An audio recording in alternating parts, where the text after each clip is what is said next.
So you came here to the UK. You started working with Mr. Miller, and kind of moved away from baking just the Totos to baking. Sorry, let me say it properly. Toto. Totos. I don't know. You're stuck.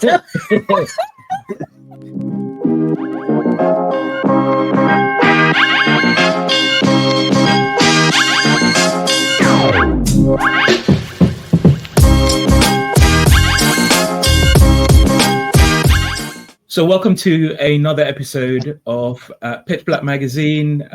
We are loving the feedback we're getting from you in terms of the cover story, interviews, and just generally showcasing and highlighting and celebrating some of the great entrepreneurs and executives that we have in our community. We have a really easy job because we always have more than enough people to choose from. So that's just to show that we are doing some great stuff as a community. And in today's show, we have got someone that we've just been admiring from afar, their brand, they themselves in terms of what's been going on.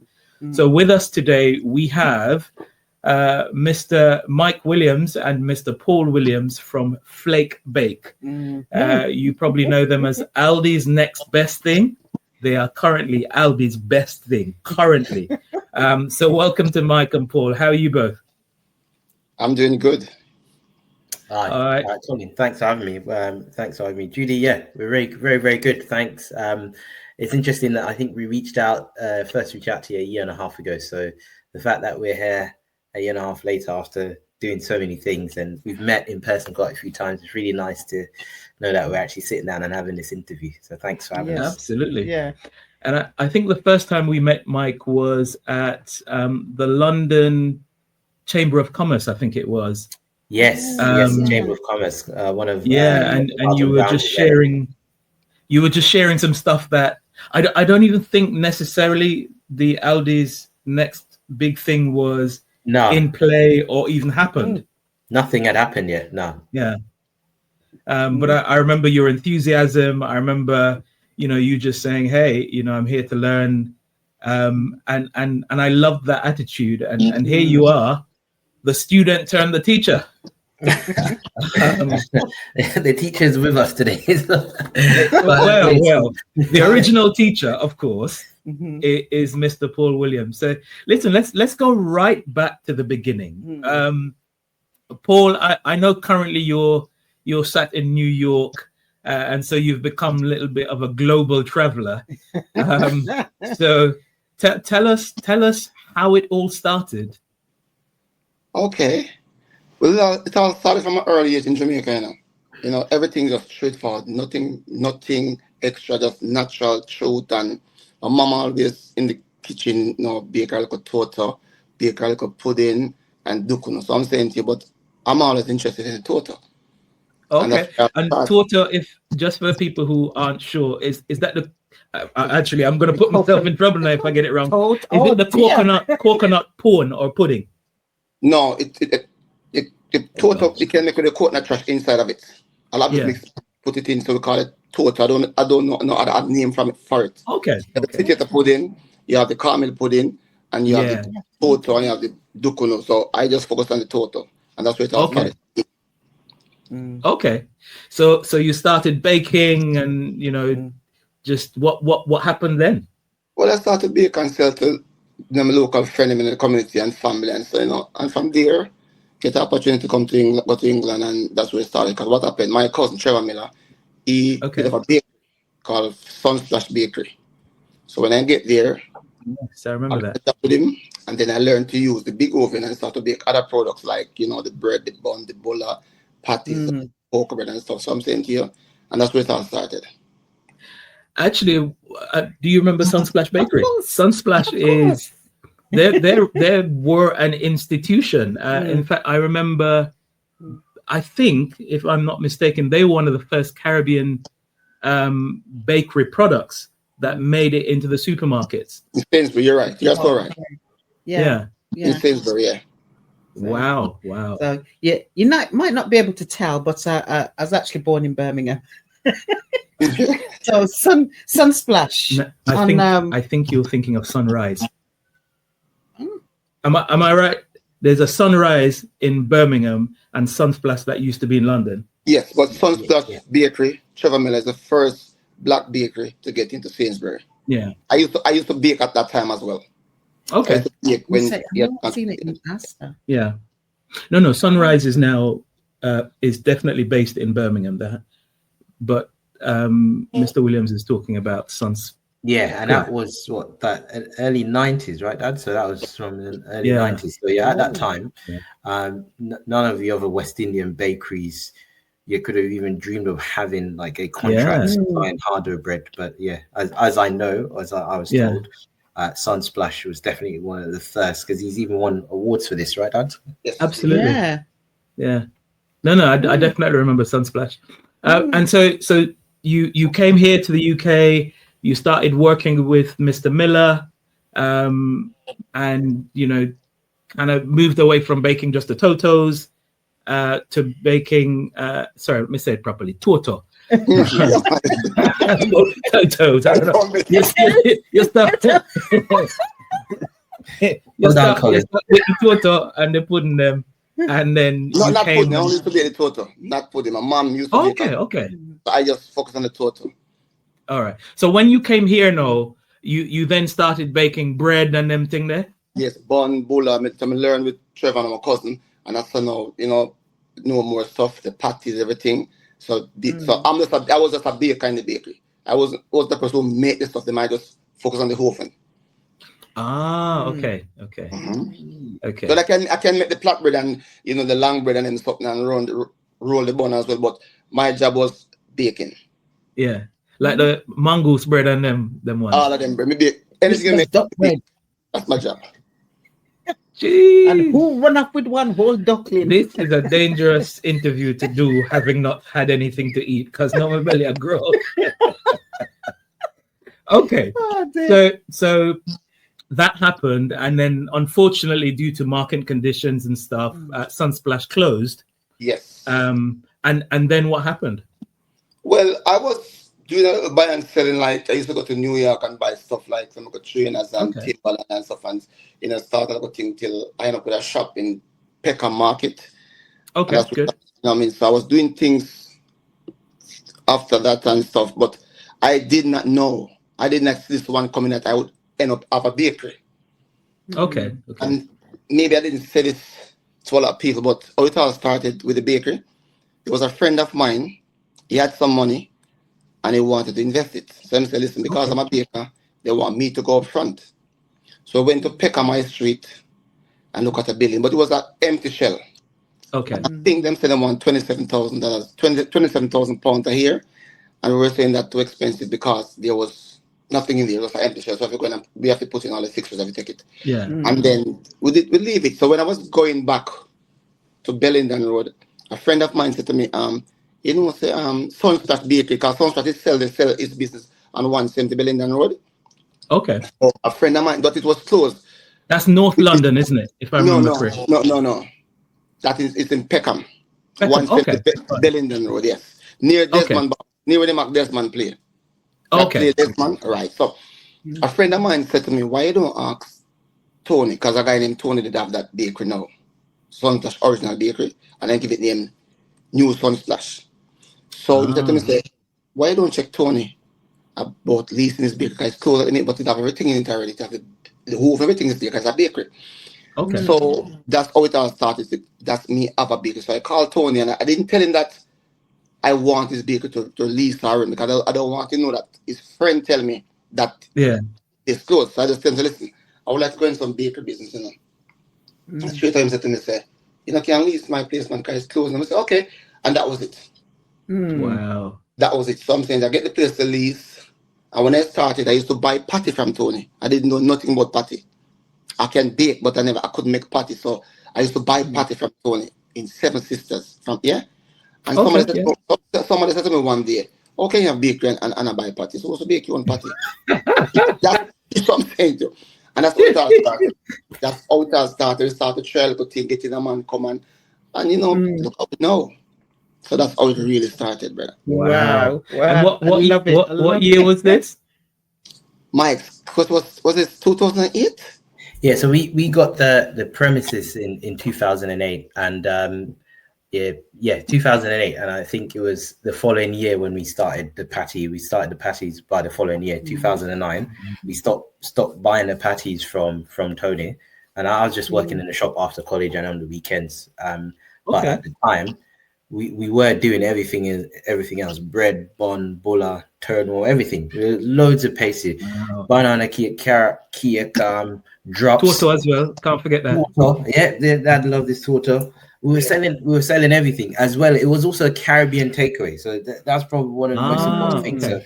So you could see the baking at the back, but it was really a Caribbean takeaway and bakery. So people come there to buy food, but it was, you could buy a hot bread because they were baking at the same time and things like that. So retail and wholesale, I'm guessing. Yeah. We were doing wholesale, so we pack the bread and we sell it to like other shop, right? That's what we're selling. Everything, bun, bulla, everything to other shops. Yeah, all of that stuff we sold, and that we were selling in South and North London. It wasn't just South London. The bread, the bun, the bulla, that was being sold everywhere. It was Caribbean Spice. It was called Caribbean Spice at the time. Okay, yeah. I think I remember that. Okay. So here you are, you're running a bakery and a Caribbean takeaway. And then I guess you decided to move away from the food element and just focus on the baking. Is that? Well, go ahead, different. I was going to say, I wouldn't, because it's that story, I wouldn't cut straight to that.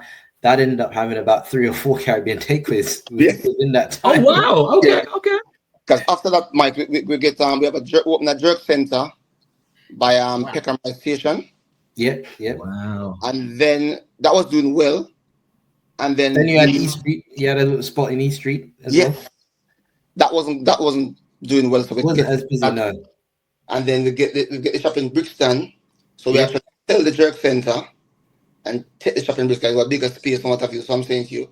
So then after we have that shop originally was meant to bake some baking, but it was like a Chinese restaurant and everything. And I said, I'm going to want my takeaway this year. And and then we get open this takeaway. It's doing well as start. This is in Brixton. Yes, Colaba, 328 Colaba Lane, Brixton. Yes, remember that Domino Club. Yeah. Okay. So we have the takeaway in Brixton. We have Bellington Road, and then which is in Peckham. Yes, and then we say, you know what? We want a place to bake patty. That's all Flake Bake coming now. That's all Flake Bake coming. So we get Flake Bake, started Flake Bake, then we get rid of Brixton shop. Then we get rid of Peckham shop, which is Bellington Road, and then we say, no, we're going to focus on patty and cocoa bread only. No bun, no bulla, nothing, just patty and cocoa bread. Michael come up with the name. Patty and cocoa bread. Yes. And that's I wish I'd heard of you because I went to high school in Jamaica and I remember my lunch was patty and cocoa bread. Do you know Mandeville very well? No, not really. Pass through. All right. There was a patty shop and bakery actually because they did buns, bread, everything. Toto. I think they actually did Toto as well, but it was owned by some Levy brothers on Ward Avenue. But every lunchtime, I used to go and buy patty and cocoa bread, and one of my not regrets but disappointments when I came to England was I couldn't find decent cocoa bread. Yeah. You could find patty. Couldn't find because they can't find it now because we have it. Well, definitely when my next come down to Peckham to London, I'm going to the shop. But you know what? You're going to be in London tomorrow, aren't you? Am I? You coming with me tomorrow? Oh yeah, we were gonna go to London tomorrow. I'm not feeling it right now. Fair enough. Next time you should come around and I'll get but you some we patty. will be there soon. Yes. Oh, you just get me in trouble, man. I've cut out that bit then. Actually in the car. Moving on. Sorry, Paul. That's okay. Yeah. You know what though? So- I have a charge against you guys, you know, because I'm No hearing about locks. all of these restaurants here and here and here. What happened to East London? When we were living down there, we were East London. Because we were South London bound, and we've always lived in South London ever since we all came here. So, you know, the opportunities that were coming were just local to us, and it made things easier because it made sense. when we kept opening the different places, we were still selling the products or making the products in Bellenden Road in Peckham in the first bakery. So we had to move the goods around to all of these places, and so it made it easier that everything was in South. Yeah, and so, makes sense. Yeah, I guess we were trying to just dominate from a geographical standpoint. It was just a lot easier to do it, and we did supply. We supplied what's the first one called? Caribbean Scene. They were in Westfield. So Caribbean Seal, we were Stratford. Yeah, they were in Stratford. To be honest, so that's East London. Disclaimer: I was involved in the setup of that. Patrick Marche. Okay. Yeah. We supplied them. And then Levi Roots, he had his smokehouse, so we were supplying the patties there. Okay, good. So good. we were there, but we weren't there, and people wouldn't have known it was our patties. You didn't leave us out completely. Yeah. And then that makes sense because I think when I went to Caribbean Scene before it closed in the Docklands branch, I did have patties, so it looked like I've had your patties without knowing. Yeah. I've had to go all the way to Docklands from time to time to go and drop them off over there. But most of the time, we deliver to Patrick in Westfields and Stratford, and then they would transport to Docklands as and when they needed. Okay. Wow. Okay. So here you are. You've kind of morphed or made the decision to morph from a takeaway to just a patty and cocoa bread focused business. What happened next? I think so. The decision to move to it was we'd spoken about this. I think we always spoke about patty business. We were always talking about patty business ever since we were doing patty, because we had some people that could make patties really well, and people were talking about the patties that we were doing. And even before we left Peckham, we had a few customers that were buying our patties to sell in their shop. So we knew we had some demand for it, and people liked it. So the idea to move into that space to make the patties was also, there was no more space, Dad. There's no more space. No. That place is small. Was too small. So what happened? We have to bake like the bread and the bun and the bowl in the daytime, and then in the nighttime to bake the patties. So I'm saying, so we didn't have space, and then we find out that bread and the bun is like seal and return. So it wasn't good for us. Because you give a man 20 bread, him sell 10, or sell and give it back to you, put in the bin. So we say, you know what? I come with the idea and say, listen, every takeaway sell the patty. So listen, we go focus on this patty and cocoa bread and cut out the bun and the bowl, and that's where it started. Yeah, and I think we're going to that space now.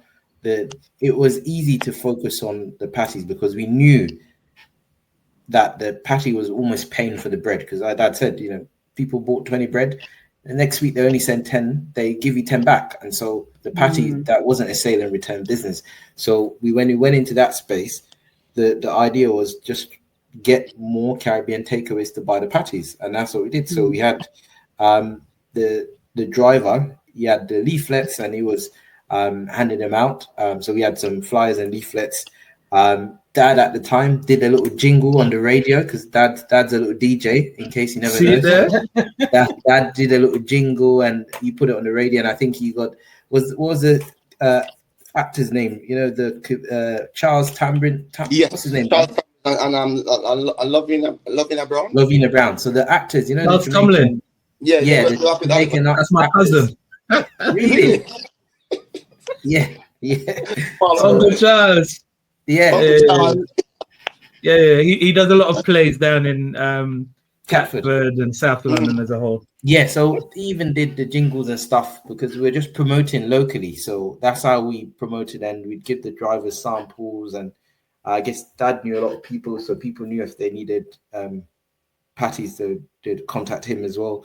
and that's how it grew organically. So one man had a takeaway and they were selling our patties. They'll tell someone else, "Oh, Flake Bake patty had the best patty," and that is how the business grew. It wasn't social media. It wasn't anything like that. It was just through word of mouth and people knowing us over time. And then I think the big thing was Notting Hill, right? So we were supplying patties to the vendors at Notting Hill, and how that worked was that when people wanted patty and there were vendors are talking to over, when we can get some patty for buy, and there was a Flake Bake, and that helped to build a customer base, because a lot of the vendors also had Caribbean shops. And if they didn't have Caribbean shop, they did takeaway, or not takeaway, they did catering on the side.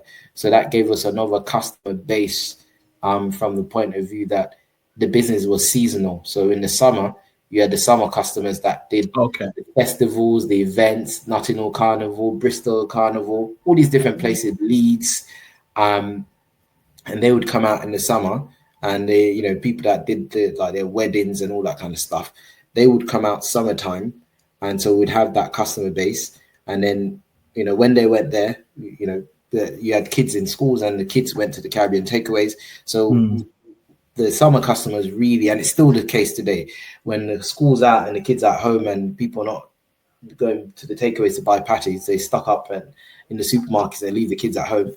A summer's customer comes and they save the business and keep it going throughout the summer. And that's pretty much how the business grew across the 13 years. And as a result of that, the individual customers didn't know the brand. It's the takeaways. It's a B2B business. It's a wholesale business. Absolutely. It's always been minimum order 50 patties, right, Dad? It was always 50 patties minimum. Yeah, so it was always a wholesale business.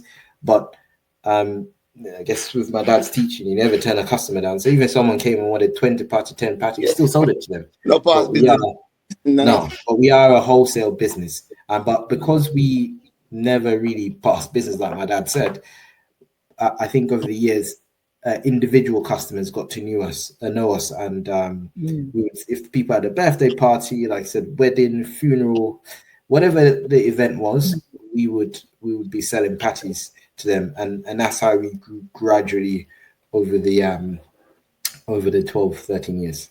Fantastic. Okay. And so you're doing that. You are pretty much, I think there's a number of 20,000 patties. I can't remember where that came from. 2022, 2023, we get to selling about 20,000 patties a week. But when we started, a week, wow, all by hand. But I don't think.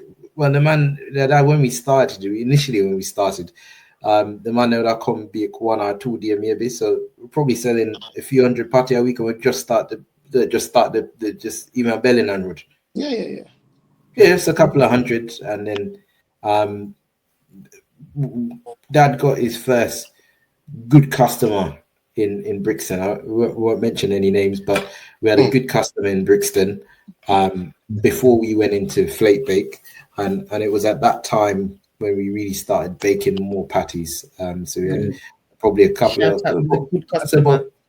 Me about 2,000 patty, right? Because when we went to the when we set up Flake Bake, I think we were working only 3 days, weren't we, Dad? Just working 3 days a week. Monday, Wednesday, and a Friday. So we didn't really have a good volume at the time to start off with, and so we built that to becoming 20,000 a week. 20,000 so a week. A lot of work that's gone into that, and I guess the combination. So I was running this operation and trying to make it a long-term business. And when Dad mentioned that he closed the other takeaways, is because we were really focusing on it. So much so that we could see that despite having all the other takeaways, this business was becoming better than all the businesses combined. It's becoming better. And Dad was focusing on how do we get the patty right. So this process of flaky pastry that people said they wanted, we didn't really have like recipes and stuff at the time. And we worked on, so Dad would just give us the stuff. He would give us, you do all the calculations on the pastry. This is what it should be. and then we'd try something. If it didn't work, we'd talk about it. They'd go back. And I remember about for 1.5 years, we had just this book of lots of different ways to make the pastry until we probably had about 4 or 5 mix. That 4 or 5 where we said these are the mixes that we're going to work with. Yeah, go on. So let's go back a little bit. When did you become involved in the business, Mike? As I recall, your background was investment banking. Yeah. So I was always, ever since, I guess from shop there, always working or helping my dad. So whether it's clothes, whatever it was, when he was a landlord and anything, I was working. I was with him. I was around him. So just learning business. And when we first got the Caribbean Spice, I was working, like I said, after college on the weekends, and then I went off to uni in 2009, so a year later. And then in the summer times, worked with him a little bit, but then I got into investment banking in the summertime, so I was doing that. But even when we opened the second Caribbean takeaway, I'd stopped working to help with that and set that up.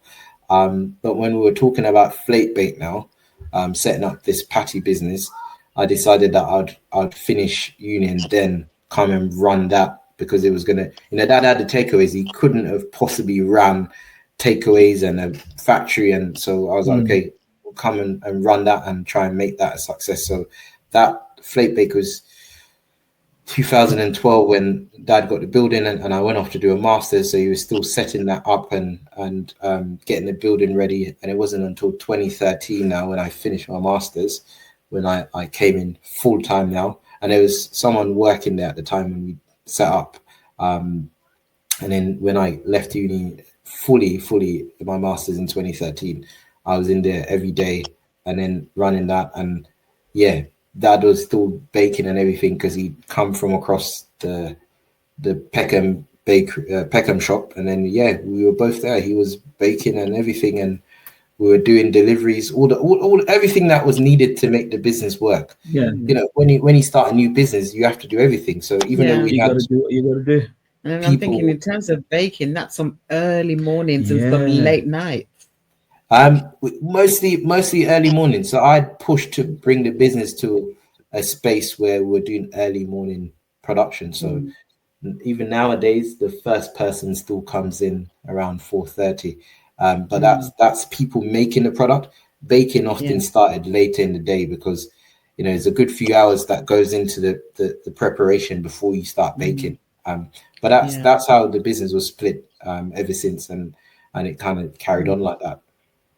Okay. And then fast forward, I think it was year before last. What's that? You, in terms of the Aldi 2020. We're still, I remember which year before last. The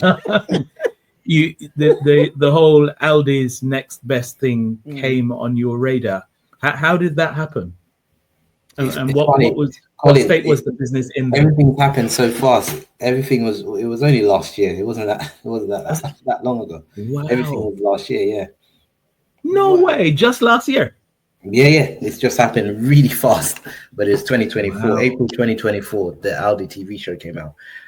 But to be fair though, you say it happens really fast, but it's those decades of preparation that got you to here. Because had you not, Paul, had you not had the takeaways and the bakery experience, had you not then decided to focus solely on the patty business, and getting the Mike, had right. you not been around the business for a while, maybe that opportunity would have come and you wouldn't have done so well with it. So yes, happened fast, and everybody thinks, oh wow, Flake Bake, overnight success. But it's been a long 10-year night. You're right. I don't know if you want to add to that or not. Go on up. No, as you were saying, you're right about that. It's not overnight, as Mike, it's happened fast and quick. But I just say the journey from Bellenden Road started. So I'm saying, me coming to England, learn the trade as a baker, couldn't bake patty from Jamaica, couldn't make patty in at all, and then actually start to make the pastry myself and bake them myself and stuff. So it's a built up all these years, these 10, 13 years, and then because if we never have that quality patty, we wouldn't win the competition with Aldi because the patty is so. Absolutely. And I remember when we go to the semi-final and the lady tastes the patty, the judge, she said to me, don't change nothing. Let it remain the same way. So go and get 10 days shelf life packaging. So I'm saying to you, so you're right about, where it all beginning and where it all start from. So, and so without Michael, it couldn't happen. Without me, it couldn't happen. So I'm saying to you, so, I think it's a good father and son relationship and a good I love it. Yeah. I absolutely love it. It's very clear. Yeah. It's very clear. Yeah. Yeah. I mean, and sadly, we don't see that enough in our community in terms of legacy. And it's legacy in motion effectively. So sorry, Mike, I interrupted you because you were talking about what happened really fast. Just in agreement, echoing what Dad said, what you said about what did they say? Is it luck is where preparation hard work and opportunity meets. No, preparation and opportunity meets. Luck is where preparation and opportunity meets. So the preparation was those years and years prior to what then came. So within the context of how it really happened was by COVID for most businesses. Business was tough, and we were no different. So we closed for a period, and then furlough came in, and then gradually we started to work 1 day a week, then 2 day a week. But in the process of it, I remember saying to Dad, I don't think we're going to make this, so we're going to survive this. So I think we should close down. And he said, no matter what you do, try and keep it open. Just try and keep it, get through COVID. And my thought process was, but even if we get through COVID, I'm pretty confident that the economic climate will be as such that we wouldn't be able to survive it because inflation is going to be too high, and we will just be struggling to cope as a business, and that's what it turned out to be. So we, like most businesses, we've taken all the COVID loans to try and stay open, and we did get through it, but then you're just paying back all these loans, and it felt like we were just working to pay back the loans. So I said to Dad, I don't want to do this anymore, and we'd spoken about it, and he said, well, it makes sense. You're the one running it, and I'm not really here anymore. So I think we should just find a way. Either we close it down, we sell it, but then we can go off and try some other projects. And that was the plan. We were going to go off to Jamaica and try and do some different things because Dad had been spending more time there in Jamaica. I'd gone out there. I'd seen the opportunities out there. So from 2022 onwards, the real plan was, let's go and do some other stuff. But what closing down looked like, we didn't really know, or what shape that was gonna take. And then someone had sent me this message saying, I really think you should apply for this TV show. I think you'd do really well on it. And the thought process was, what have I got to lose? If we're not really going to do this anymore, then I can apply for it and then see what happens. I told my dad about it, and I was dropping into the airport and said, hey, I'm looking at this TV show and this application.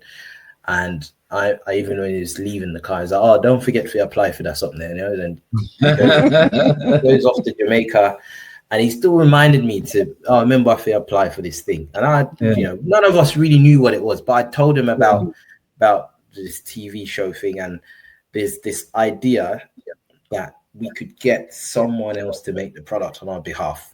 And that was the first time. We'd never known that there were people out there that could make the product under your brand. And so the natural thought process was, okay, we want to do something different. Why don't we try and get on the show? And if we get on the show, then we could potentially meet the manufacturers and say, can you make the supply that we're currently making in South London? So that means that we no longer have this process that we have to manage. All we would have to do is, get them to make the product and then distribute it, and then whatever we earn from that was it. But we no longer have this operation. So that was the plan. That big overhead and capital outlay. Yeah, all of that stuff we were trying to. 4 o'clock in the morning. We're trying to get rid of all of that stuff. And so once I sent off the application, I got a phone call and I spoken to them and I told them about the how the business started, etc., etc. And when they asked if my dad was available for an interview, I said to them, he's not here, but I can get him on the call. And so when I told Dad about it, I think we'd gotten it set up, Zoom or something set up on his phone in Jamaica, and the lady Stacey really liked the kind of relationship between me and my dad, and she said, could you, if you guys get through to the next round, would your dad be able to come on the show? And I said, yeah. And then dad always was aware that if we went through to the TV stage, he would have to come back. And so we went through a number of stages where we'd had to present documentations of our process and send products around the country to the different producers for them to taste, etc. And you're just eagerly waiting to see what's going to happen. And that went on for a few weeks until we got the phone call that you've made it to the TV show, to the filming. And a lot of TV shows are like this. When people see people on a show, they don't realize there's a number of stages before that. And sometimes you get the the filming is the last stage.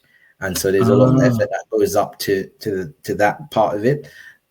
Similar to stuff like Dragon's Den, there's so much stuff before you actually get to it. And there's a lot of winners for stuff like Dragon's Den that never actually get filmed on TV as well. So once we were told that we were being filmed, there was this, so Dad knew he was going to come back, and I needed to prepare a 1-minute sort of elevator pitch to the presenter and the managing director for buying for Aldi UK, which was Julie Ashfield.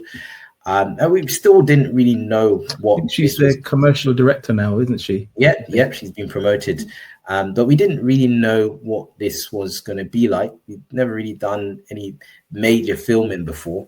And we knew we had to be down at Aldi's headquarters. We knew we were going to be competing against other like bakery brands. So yeah, just generally just went with an open mind to go and pitch this thing. But what we did know, and Dad can attest to this, we had a good product. We just knew that, we knew that we had a really good product, and anybody that had bought our patties loved our patties. We've never really known people. If anything that people say, oh, the patty too expensive, we'll see. Now that's it. Then nothing else around it. So we had that confidence going in, and I was pretty confident in the pitch. I was just telling the people on the previous call I just did that I practiced this pitch so much that it was just rolling off the tongue. And we went down, we had to prepare a tray to display the product. And I went for a tray theme of like the Caribbean. So palm trees and the beach and everything. And then some... Never fails. Yeah. Always giving people a taste of the Caribbean. And so we went up, watched other people pitched, and I'm sure Dad would agree. I felt a bit nervous, thinking, oh, man, I hope we get through, because what I did know is that I didn't really want to go back to what we were doing, because we had already made that decision to say, let's stop doing that. And so we went up, we pitched. Dad spoke really passionately about the product and what an authentic Jamaican patty should be, and how much our product resonated with the community, and that this is what a authentic Jamaican product was. And I remember, I don't know if they were even thinking about the product. They just couldn't believe that the person next to me was my dad, because that's all. There was that's your dad. That's your dad. They couldn't believe that. They said, "Are you sure he's not your brother?" And even at that point, I thought, "No." You look kind of young, Mr. Williams. Look kind of young. Me no look young, me young. I stand corrected, sir. I stand corrected. Yeah. Bake the cocoa bread and Guess what? Listen, I told Mike, that we're gonna win. Ask him. I never have no doubt. I told him. Even the guy that moved to the filming, they were saying to me, like, you sure you're gonna when we reach the final, they say, you sure you're gonna win? They said, I'm not sure. I said, we win already. We just come to confirmation. They're just laughing. But listen, I never have one. Listen, as Mike said, Mike good at the picture, but I confident I know that we're gonna win. Me not believe in a failure. That's me. Ask him. I just never believe that we're gonna lose. I have that. The first thing Michael tell me, I don't know if you remember this. Before me even submit the application on the line, he told me that somebody contacted him from Aldi. I said that's a good sign. Before me submit, he just start to fill it out, ask him. And from that day, I never have a big doubt in my mind that we're gonna win. I know and I know the product is good, but trust me, when it's your time, you have to first believe in yourself before anybody. Absolutely. I did that without. I know I was gonna win. And we did. Yeah, that was very true. That I remember telling my dad, you know what? You know that application thing? I started filling it out and then I'd stopped. And then someone had messaged me saying, we've seen your application. And I thought, that's strange. Who messages anybody just from seeing that they're filling out an application? That doesn't really happen. Wow. So I'd already told my dad that, something strange happened. You know, that I was doing the application and someone's messaged me about it already. But I hadn't finished it. And so I think that was the first point where we kind of just sensed something different happening here. And then, like I said, they really liked the relationship with my dad. And then when we pitched, we also noticed things like our price point.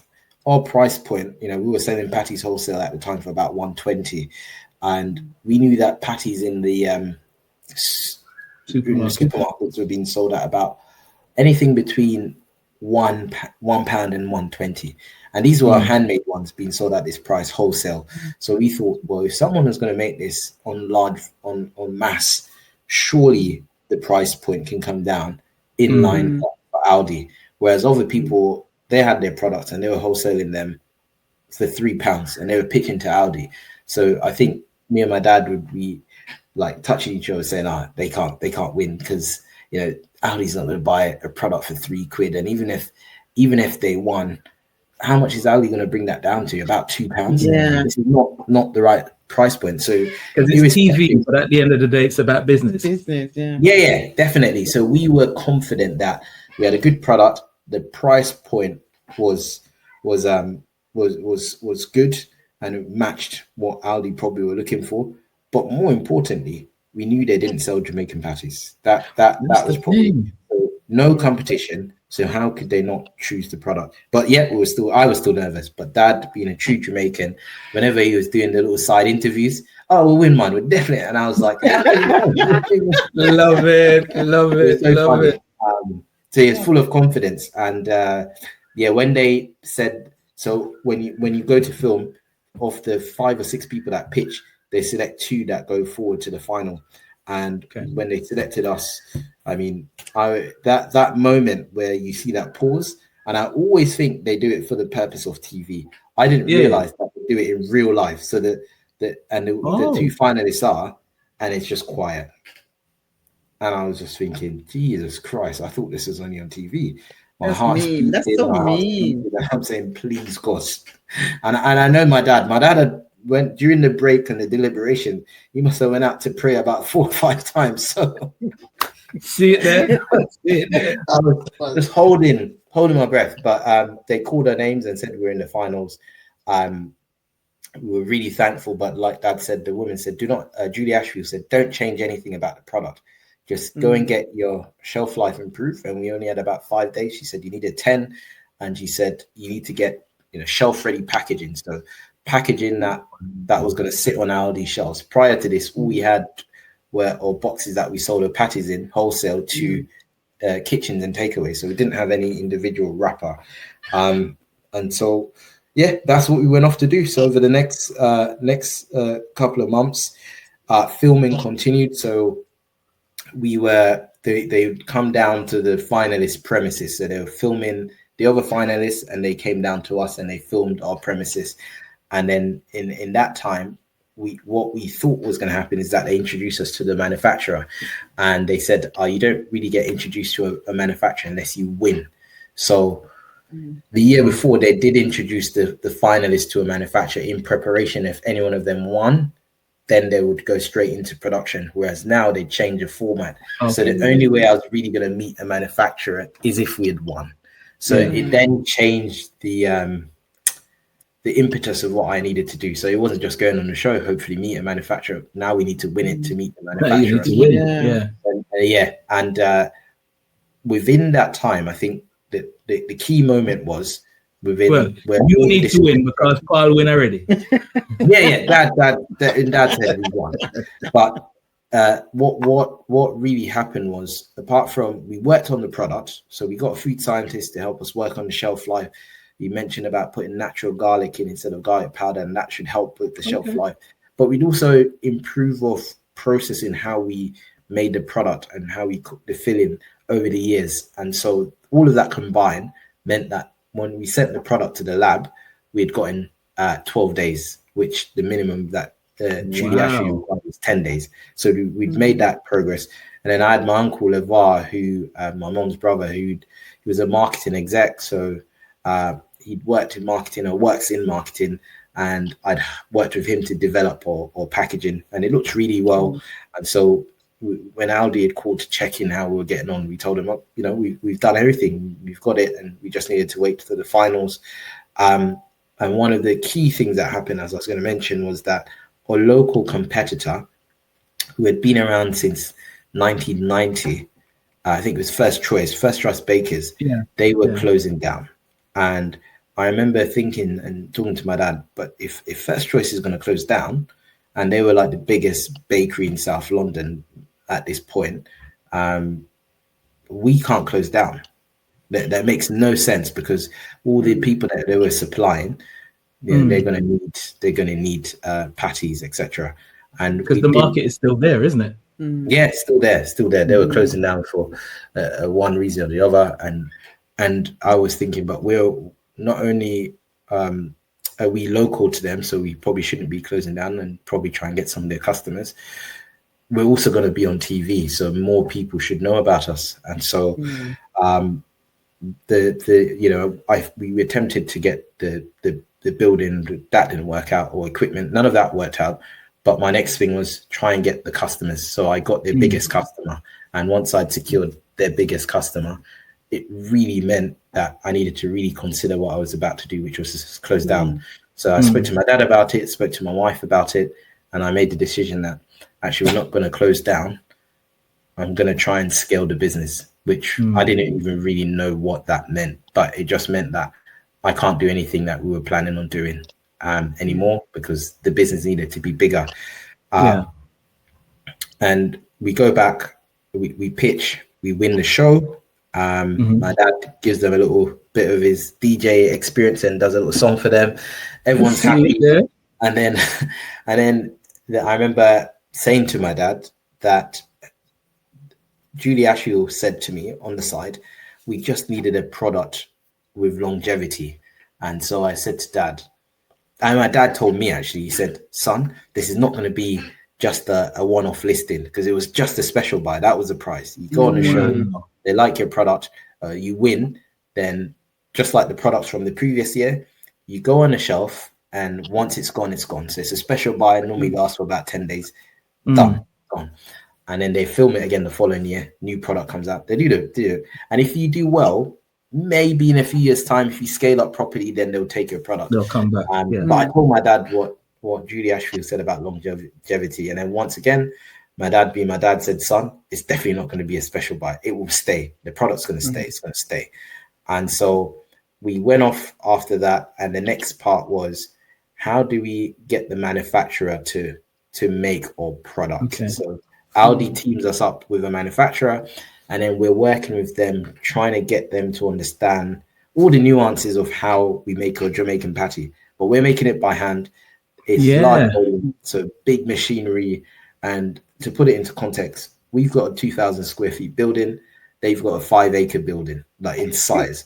The whole site is 10 acres. Their building is 5 acres inside. It's huge. And so, when I mentioned the volume we were making in Peckham, I had told my dad that, Dad, they said they wouldn't make the volumes that we're making in Peckham for us, because it would take them about half an hour to do it. And we're doing this in the entire week. So sorry. So they could make 20,000 patties in half an hour? Yeah, literally. So to do it with half an hour, all done, just bang it out. And so I didn't get the response I needed, which was, can you make this exist in volume? So that also meant that we had to carry on what we were doing. And but we worked with them for the purpose of a TV show. We worked with them to get the product to a level that we felt could come to market. The reality of it was they were never going to make it in the way that we make it by hand. It's a very unique process, and it's very difficult to replicate. But we got to a point where the product tastes good enough. And so the next part was, okay, if I'm going to scale, what do I need to do? I need to get everybody knowing about our brand and our product. And that's when I turned to social media. So we set up Instagram. I went back on LinkedIn for the first time, and I hadn't been on LinkedIn since probably 2009 or 10, and now it's end of 2023, going into 2024, and I'm trying to understand who's on LinkedIn, who the people are, to learn about the food business and retail space, just to get people to know that we exist. And most people didn't really want to hear anything I had to say, because who talks about Jamaican patties on LinkedIn? And they probably think I'm trying to sell them patties. But by this time, like I said, we'd won the show, and I'm already selling 20,000 handmade patties a week, but people don't really know this. We then looked to get our own PR agency, someone to help me with social media, because the whole plan was flood the internet with Flake Bake and a brand. So hopefully, if Aldi sees everybody talking about the patties, then they might consider taking it long term. But at this point, we also don't have anybody to make it after the TV show. So we just know we've got the manufacturer Aldi's teamed us up with, but we don't have anyone to make it long term. And plus, Dad and I spoke about this all the time.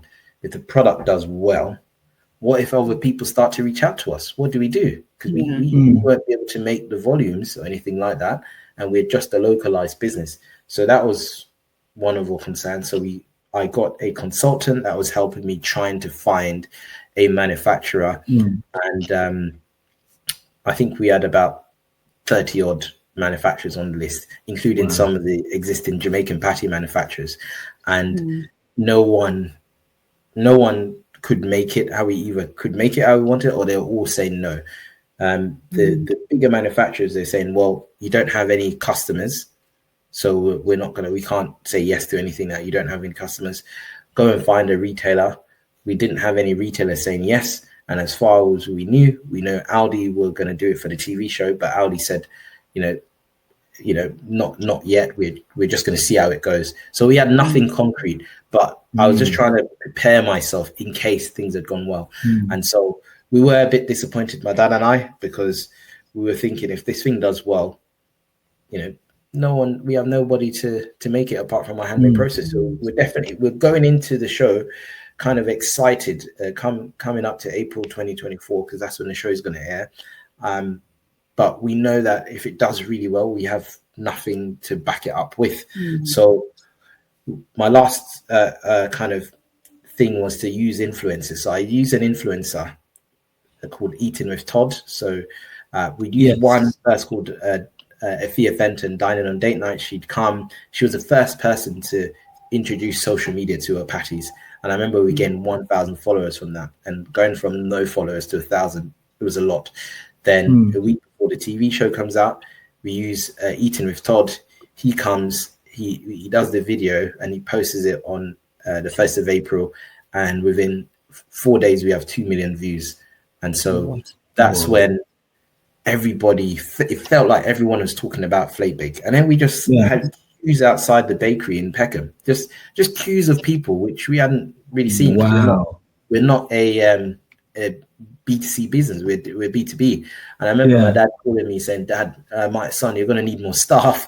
And I was like, there's literally people coming from all over, because this guy has 800,000 followers, and the people just turn up from everywhere. We've seen this. I remember seeing that on TikTok, and I watched it, and I thought, this brother believes in this product, and he just enthused enthusiasm, and he was really authentic. I'm not surprised. I'm really not surprised. That was a turning point, because Again, dad being my dad, he was like, son, them have to take the butter. Them how can they not take it after this? So I did what I believe was the right thing, which was to put a document together to try and convince Aldi to take the product long term. And so I 2 pages long from every kind of market research. These are the people selling patties, and they've probably done this themselves, but I presented it to them saying average price. These are the people that are buying the product. This is how many views we're getting. This is how many patties we're currently selling as a result. We think you should give us contract. And they said, oh, well, we'll see how it goes, because they'd ordered 25,000 units for the TV show. Yeah, I think I remember that. And then the TV show comes out, and within 2 days, all the patties are done. Yeah. It's all sold out. All 20. It was actually 29,000 that the manufacturer had made. I know we couldn't get it. We went down to our local Aldi, and I think the first time we just bought the whole box. Yeah. And then when we went back the following week, we just couldn't get none. Empty box. And we were like, we live in Norwich. So I'm like, man, I don't think. And at this time, Sainsbury's, Asda, Morrison's, I think they also do patties. So I'm like, Aldi they've switched onto something here. And then every time we saw it, we just kept buying a box. We literally just cleared the shelf and went home. Thank you for the support. That's all. That's giving you a thumbs up. Thank you for being one of the people. Thing is, we weren't the only ones doing that. Yeah. I know of other people who did exactly the same. Because Dad remember. Say again? No, I was saying Dad remember everywhere was sold out. Every single place was sold out. Yeah. Because I think we also knew what it meant. It wasn't just about 2 guys anymore or a brand name, Flake Bake. As soon as the show aired, it became a community activity. Yeah.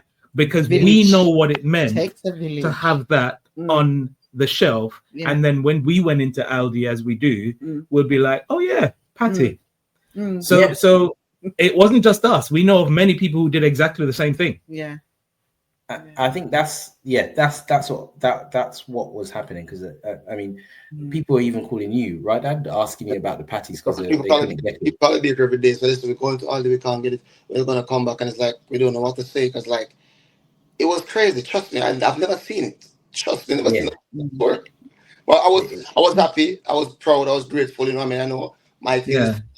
You know what I mean? And remember, you have other party company out there before us and stuff, and our party was the only party right now because of what Tad done. You know, the 2 million view and stuff like, and then the Aldi show, and it was a big deal. And you know, what more can I say? That's fantastic.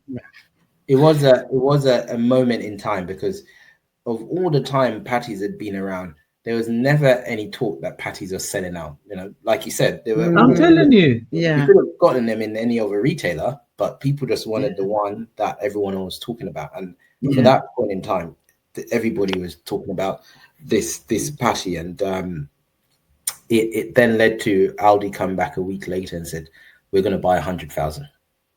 And I remember that was saying that them should have a long time. Buy 100,000. I know, honestly. Come on, if you buy something, brother, and I think sell off, you know, buy more. Yeah.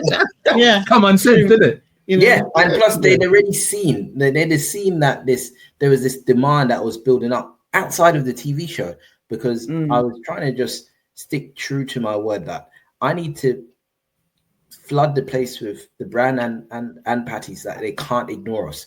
So absolutely. I was thinking, when I sent that proposal to them, I thought, yes, okay, we'll do it. But no, I've learned how this environment works, and no one's necessarily going to say yes to you like that. But what it did, it made them quadruple what they'd ordered. And now, because there was never any expectations of this, there was no raw materials, there were no packaging, we had nothing, the manufacturers had nothing. Okay. So there was a gap between the product coming out, between it selling out and coming back out. And that's the point my dad was talking about.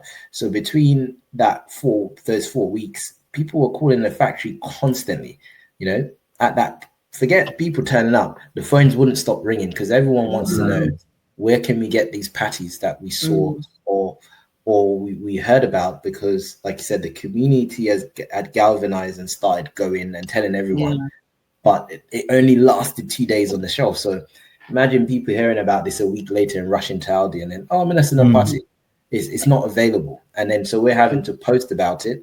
And then the new phase of life that started immediately after the show was press and just interviews. So the day after the show, I remember doing about 2 interviews, meeting the Jamaica High Commissioner, and the following days, because Aldi had their PR powerhouse that would promote in the show, but I also had my own PR. So if it wasn't Aldi's PR, it was my own PR telling me I've got an interview. And all of a sudden, it's not really about the patties anymore. Who are the people behind it? So my dad and I are doing lots of interviews and things like that. And it was all new to us. And then that went to speaking engagements and things like that. And then a lot of the people that had ignored me, whether it's on LinkedIn or Instagram, then started reaching back out to me because they'd now seen everything that's happened. And which I thought was disappointing to some degree, because a lot of it was from our own community, right? But in the meantime, it was all about, keeping the momentum going, because the patties are going to come out in 4 weeks' time. And just before that, we had ITV News, BBC News, all coming down to film the process and talking about the patties. And again, there was never a point where the news was interested about talking about Jamaican patties. And I think we created that moment, and it served as a benefit for people right across the board. So I'm sure if you probably asked any of the patty manufacturers at that point, if their sales went up, they'd probably say yes, because people were saying, oh, we got it in Asda, we got it in Sainsbury's. And I was like, we don't have the retailers, but also there's none in stock where we do sell it. You can only buy it online. And so when it came out a second time, all hell broke loose. The patties, 80,000 were sold in a week. And this is just a beef patty. This is just a beef patty. I remember. Yeah, and at the same time, we felt like we couldn't bake enough patties ourselves in our handmade process, because we'd opened up an online shop and people right across the country were ordering patties from our online shop. So it was a very surreal moment, because nothing that we did felt like it was enough. Everyone wanted to try these patties. And the next thing after that was Aldi saying, okay, this thing really works. You need to find someone long-term to make the product. And then if you do that, you've got yourself a contract by September. And it felt like such a far way away, because you're like, well, people want the patties now. We don't want this massive gap. We were telling you about this beforehand. Why, but it was true. We didn't have anyone to make it. And after trying, it was Aldi that really spoke to some of these manufacturers. And then that went from us not having anyone to about 4 manufacturers that we had to choose from. And so we chose one. And then September 2024, the product got listed in Aldi. And after a month of sales, Aldi says, we're happy for you to release a second flavor. And so by March this year, March 2025, we released our chicken patty. And to date now, so it's been about 9.5 months, we've sold over 2 million in Aldi since then. Wow. That's incredible. Wow. So hold on a second. So you've gone from a couple of hundred patties in South London to 20,000 patties handmade to, I gather from your website, over 6 million patties sold overall. 2.5 million of which that site was made before the TV show, so you can add a few more millions to that now. Yeah, jeez. For a handmade business, these are big numbers, because it wasn't large volume. You'd not, like I said, we were the biggest handmade business, and then we go out and we're just selling one patty. We after 6 months we'd sold 1.3 million beef patties after 6 months. Incredible. So it was really rapid, and we just started working with lots of big reputable names. So Lloyd's Banking Group, we've been working with them. We sold patties to Netflix, Apple, Santander, Procter and Gamble, everybody, the Royal Albert Hall. We were just getting a different type of customer base as a result of that. You know, when we got the phone call to say we'd love to have patties at the Labour Party conference through Lloyd's Bank, we were thinking, what? We didn't even know that this was. And so already this year, we've already been booked for the Labour Party conference, because that's what we were doing. People were seeing this and wanted to be a part of it. And once I'd realized what this could be, more and more I felt like, I want to make patties become commonplace in spaces that no one expects it to be in. Brilliant. That's brilliant. So over the space of under a year and a half, your business and your lives have been completely transformed. Because I'm guessing as well, the model now, yes, you still got the factory doing the handmade patties down in South London, but the majority of your business is contract manufacturing, which I could be wrong, but I'm thinking that sounds a lot less stressful than making things handmade. My dad would tell you that. My dad would tell you that. Right. Absolutely right, brother. And I mean, absolutely right about that. As Mike, if we could get all the patties made by the manufacturer, we'd be so happy, so easy for us. Trust me, because you know, I mean, we're not doing any work when they make it for us. Mike just collect things. You might not be doing any work now, but you have invested decades of early morning. Enjoy it, brother. It's a different type. The requirement switches, so you're not running operations. You're merely managing relationships. You're doing brand management and marketing, and to some degree sales, but all the operation gets shifted to somebody else. So within that business, we don't have staff within operations. We are merely doing relationship management between manufacturer and customer who are Aldi. But also you got to keep all of those moving parts running and synchronized. But you're not managing. As such, there's not many people. I've got a business advisor. My wife now works within the business, so she manages the Aldi contract, and then anybody else would have it's just outsourced. So the business advisor, that's outsourced. The financial director is part-time. If I ever need advice, that's outsourced. But in terms of employee, we don't have employees. We don't have it because you don't need it. You just don't need it. If everything's been made end to end, what do you need employees? It's a different type of business, but frankly, that's where many of us may need to head to. Because many of our, particularly our food manufacturers or food producers, we tend to be very localized and small scale. Whereas in order to crack the bigger market, like an island-wide market, then what we need to do is ensure that we can do things like contract manufacturing, because the volume and the margins is where the real business is. And I think there's a lack of knowledge. So, like I said, Dad and I never knew that someone could be doing this on our behalf. And I think if we knew, we'd have been pursuing that a long time ago. But nothing happens before its time, and everything feels like it's the right time. It just really feels like it's the right time. And with someone doing the manufacturing side for you, you're just focusing on brand building, and that's why you always see me on LinkedIn talking about patties and stuff, because that's what I'm really doing, focusing on that. I'm doing a lot of applications, so I'm always doing an application, whether it's for an award or for a competition. And since then, we've won a number of awards. You've won a few. I remember presenting, we remember presenting you one. You presented one in Birmingham, Entrepreneur of the Year, winning the UK Black British Business Awards. These are all things I'd never heard of before. Like I said, didn't know, because I was always just making patties in Peckham with my dad. So now I found out about these different kind of awards and kind of platforms. What I knew was that I've seen people on these things, and I thought, well, I'm capable of being up there. We've been doing a lot of work that people don't know about. Let me share what I've been doing because I think it's credible enough.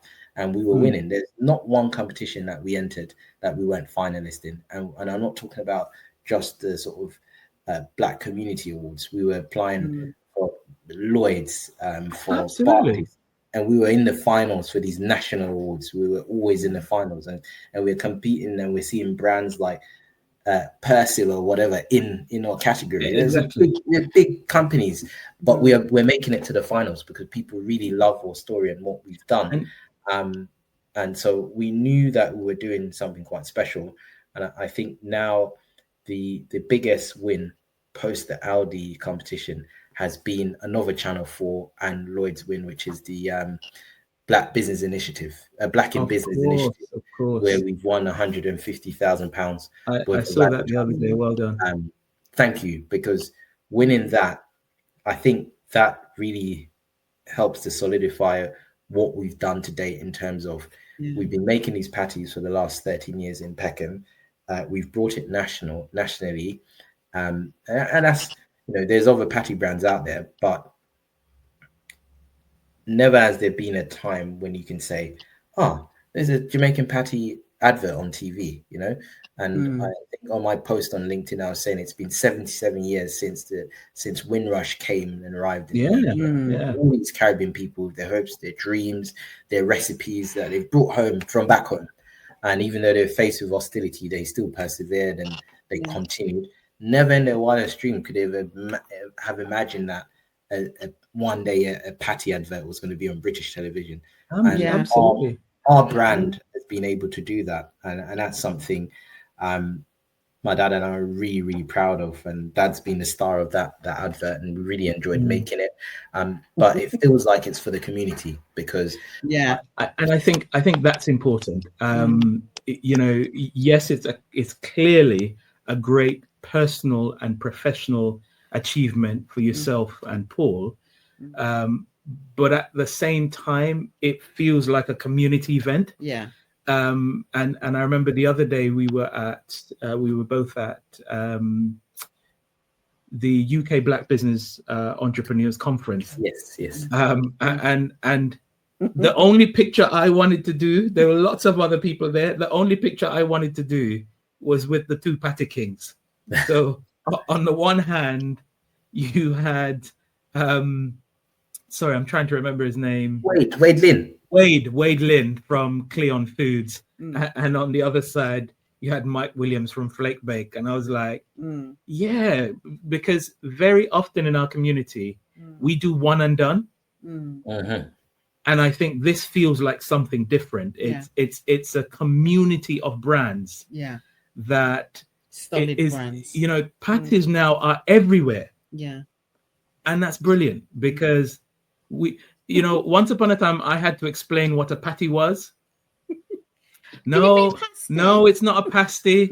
No, it's thinner. It's now they're like, oh yeah, are you going to buy any patties today? These are my Caucasian friends. Are you going to buy any patties today? So it's clearly entered into the consciousness of not just beyond our community, but the country as a whole. And frankly, very well done to both of you for making that happen. We are incredibly proud of you, your brand, your achievement, and what it means for us as a community. So listen, big up yourselves. That's why I don't feel no way Paul sitting there in New York liming. You deserve it, my brother. I'm going home tomorrow. Okay. Where is home now? I'm guessing home is Jamaica. Well, I'm going back to Jamaica tomorrow, then I'm leaving to London on the 12th. Come back to London on the 12th. Gee, I want to be like you when I grew up, Paul. Within the space of 1 week. Start make some patty, man. Start make some patty.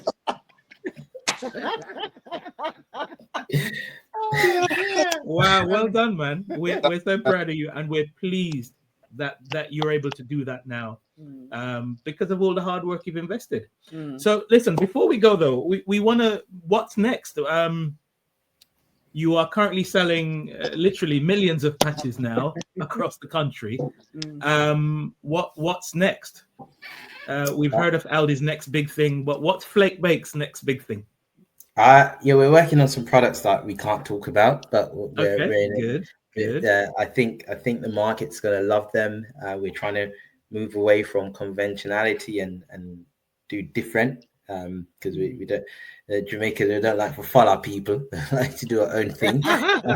Like to be different and stand out. You know, we're full of style. So that's what we're trying to do. We're developing products with our manufacturers, and we're hoping to launch as early as next year some of these products, which we think are going to do well.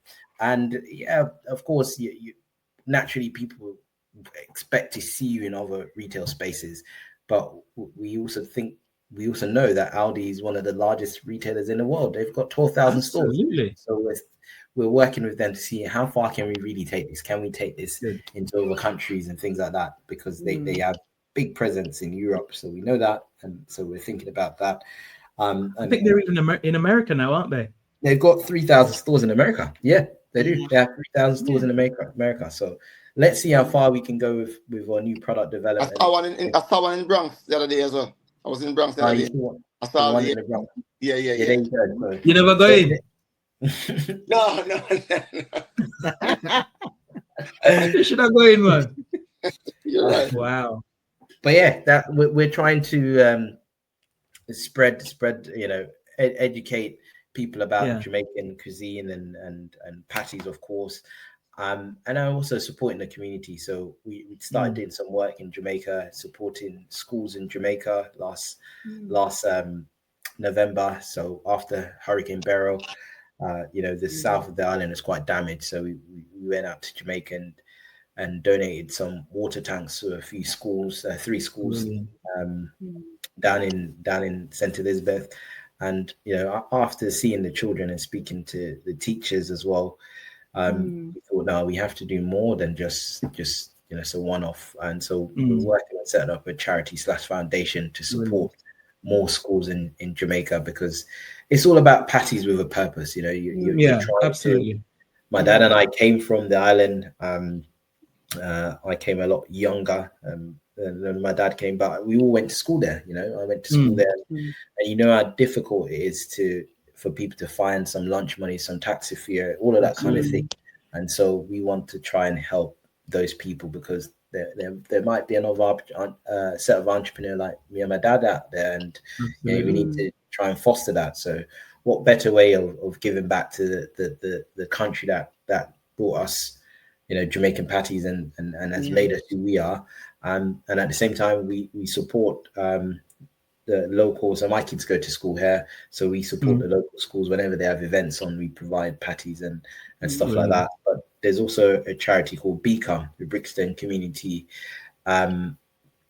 Outreach Ministry. So every 2 weeks we provide not just patties, but we also provide the food for the outreach, and we pay for the venue through selling patties. We pay for the venue for them. So people that are a bit vulnerable, can't afford a hot meal, they come there and they get food. And so before, when we were doing that, it wasn't a charity. Now it's a charity. I'm a non-exec member of that charity, but the bigger charity is going to be supporting more schools, because I'm really big on education. My dad made sure I got to a stage where I had a master's, and so I want to try and help as many people coming after me. But hopefully we can create some kind of legacy business. Love it. Too much times you have Caribbean business that start up and they don't last. Or my dad and I talk about the higher sights of ordinary. They just get to a certain stage and they never really go beyond that. Even in 20 years they might be open, but it's still that little corner shop or that takeaway. And it might be great for that individual or that family, but there is not enough of us doing it on a big scale that people can look at, and we've been here for such a long time. Caribbean people, we've been here for long enough. Yes, we've faced challenges, but also we've definitely been given opportunities. And what you need sometimes are really people like ourselves who just get given one opportunity and then show people where that one opportunity can take you. And we want to just create more of that, and hopefully create some opportunities ourselves for others to come behind us. Love it. We're incredibly proud of you guys. You know, and I like that phrase, patties with a purpose. Absolutely. That makes so much sense. And of course, however we can help with that process, please do let us know. But before you go though, we've got to do the quick fire dozen. We should have put another question. And you know, don't think too much about it. Just say it as it comes. Some of these we think we know the answers, but we're always surprised when we do this. So it's called the quick fire dozen, and as the name suggests, just kind of say it as it comes. So, Right. jollof Or rice and peas. That's what I thought. I kind of half expected Paul to say onion jollof. So anyway, so Paul, you're saying rice and peas. Definitely. Mike, what you said? The next question. Full question. I must rice and peas. Come on. Like I said, some of these we think we know the answer to. All right, this one I definitely know the answer to. Right. Plantain or plantain.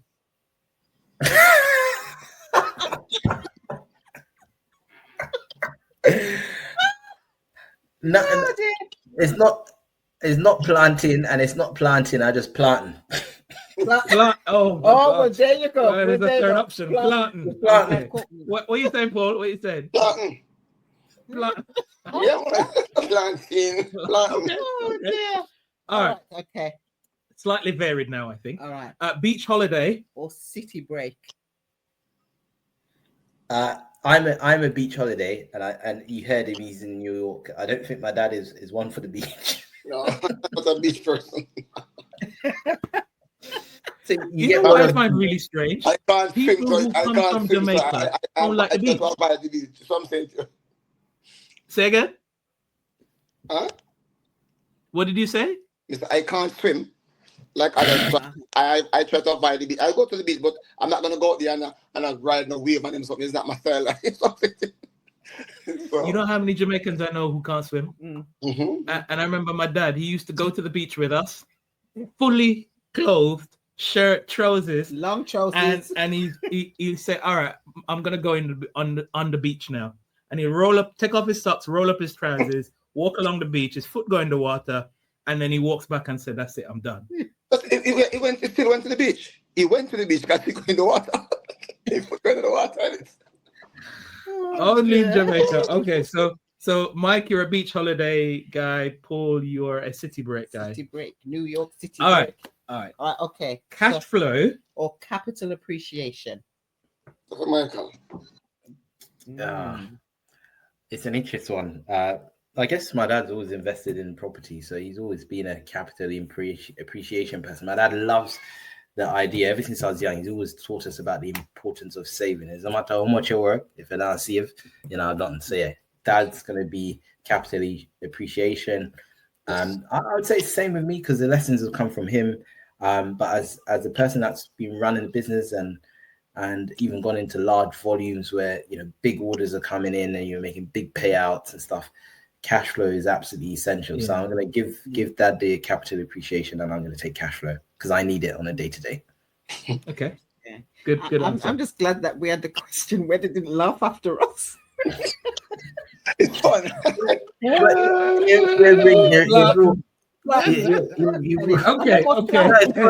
You're sitting two homegrown Jamaicans from the island. Two homegrown Jamaicans from the island. You're asking about African food. I'm telling you. Plantain. Plantain or plantain. Okay, Netflix or YouTube. YouTube. I'm a Netflix person. Next week for the younger generation. Yeah. Fair enough. Oh, we're gonna get. We're gonna get laughed at again. The first one. All right, okay. Go on. All right. Reggae or Afro beats.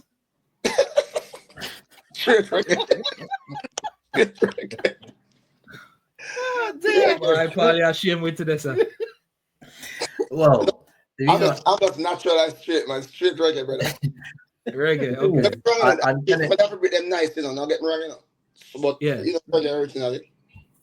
Oh Okay. man, it's so funny. But for purely for the purpose of this thing, I have to say I got into Afrobeats in 2010. I remember prior to that, I wouldn't even listen to an Afrobeat song, but I really got into it, and I lived with Nigerians for about 3 years or 4 years while I was at university. So, and then that's where I met this. The music changed. So Afrobeats is clean, and you don't get the violence and things like that. So I was a big Afrobeats fan between 2010. So I pretty much was just listening to Afrobeats from 2010 when I in a year after university, all the way up until Vibes Cartel got released. So I'd say between 2010 and when Vibes Cartel got released, Afrobeats. But right now, Bashment is dominating everything. He's selling out concerts. It almost feels like Afrobeats doesn't exist.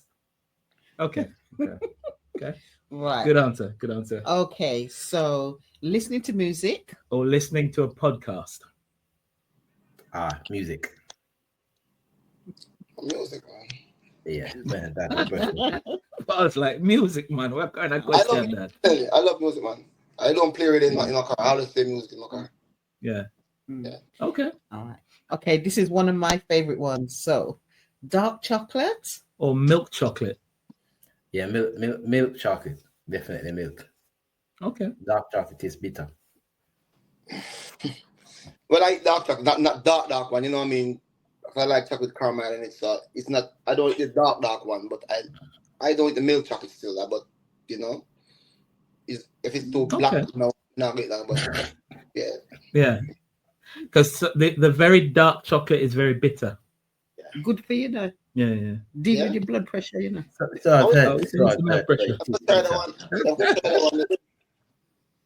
Oh dear. So all right then. So milk chocolate for Mike, dark chocolate. Well, not quite dark chocolate for Mr. Williams. Not 100%. Maybe what, all like a 70% or a. That sounds like he's interested in a mixed race chocolate. Well, you know what? They have all kind of chocolate now. They've got the ruby chocolate, this, that, and the other. Again, have the dark chocolate swirling some milk chocolate. All right. Okay. Right. So okay. Stocks and shares or crypto. Definitely stocks and shares. None of us invested in. I mean, I did, but yeah, stocks and shares. It has to be stocks and shares, not crypto. Definitely, that's for both of us. Yeah. All right. Okay. All right. This might be a generational one. Yeah. And it's so Samsung or Apple. Oh, we only have Apple. we only have Apple. Okay. Yeah, but you know, Jamaica, they love a Samsung, but I think we've always had Apple phones, haven't we, Dad? So yeah, we just stick to that. Okay. Just whenever the upgrade comes, we're not like, oh, let's get a different brand. Just give us whatever that's the latest and the cheapest. Yeah. Okay. You don't switch, do you? Right. Night in or night out? No, we're both people that inside. We don't go out. Night in. Okay. I thought Paul, the DJ thing, gone out only for night time. No, I'm not. When I was much younger, go parties and stuff. But me right now, me like stay home. Especially in Jamaica. Yeah. You know what I mean? Me really take the chance to go out tonight. Because the man and drive too crazy, and you know that's me. I just rather stay home. If I have to go out, then I go out. But I'm not a person who goes to the dance. No, I don't do those stuff in it. No. Okay, fair enough. All right then, sir. Okay, this one's going to be interesting. At least we won't get laughed after. We definitely won't get laughed after. You know? So, right, and okay. This is the big question now.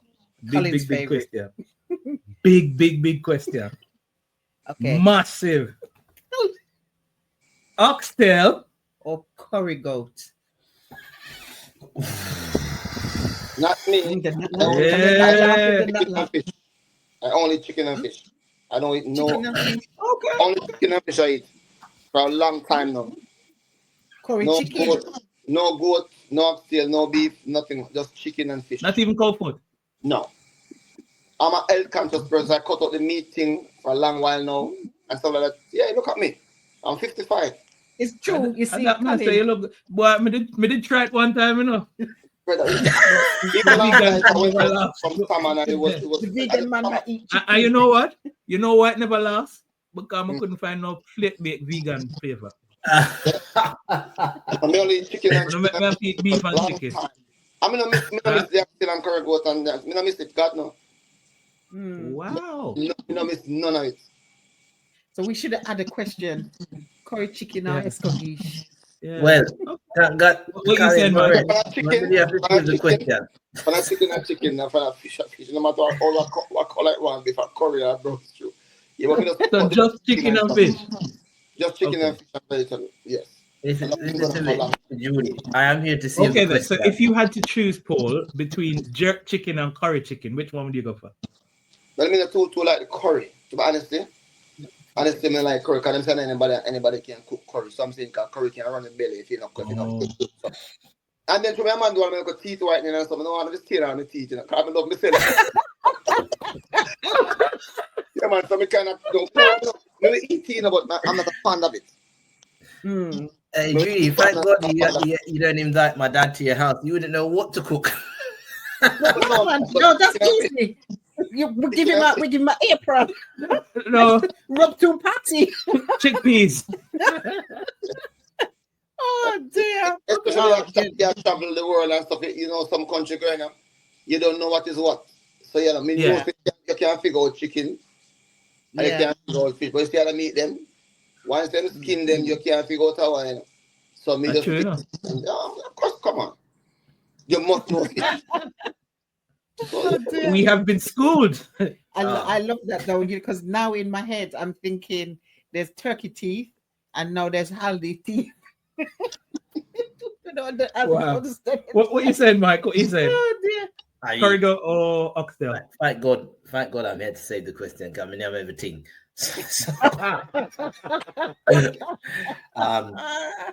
Listen to me. It's funny. I don't cook it because it just takes forever. Either of them, they take forever to cook. But if it comes to oxtail, a nice tender piece of oxtail full of juice and all day, every day oxtail. Kill me dead. Give me oxtail. It's funny because I talk about oxtail, but my favorite dish when I land in Jamaica, this lady that cooks for us, Miss Angie. Always I say, Miss Angie, please. My first meal, stew pork. I love me some stew pork Yes. with ginger and nicely cooked down brown stew pork. Perfect. So that's why I love oxtail, because both, the stew, but the curry thing. I love curry goat, but I'll never choose that over oxtail. Okay, fair enough. It's a big question. Wow, we have been schooled today, Wow. guys. It's We've been had fun. such an absolute pleasure spending some time with you and hearing about the story behind Flake Bake and your journey to now. We're incredibly proud of you guys, as we have said, and we're really looking forward to what happens next. We're looking forward to those brands, that brand extension in terms of all of the new products coming out. So well done. Just be assured that we will be here supporting you, cheering you on, and challenging you to go even further. So well done to both of you. Safe travels, Mr. Williams. Yes, sir. And we look forward to kind of seeing what happens next. All right, take care. God bless. God bless, man. Have a nice one. Yeah, thank you so much, Colin.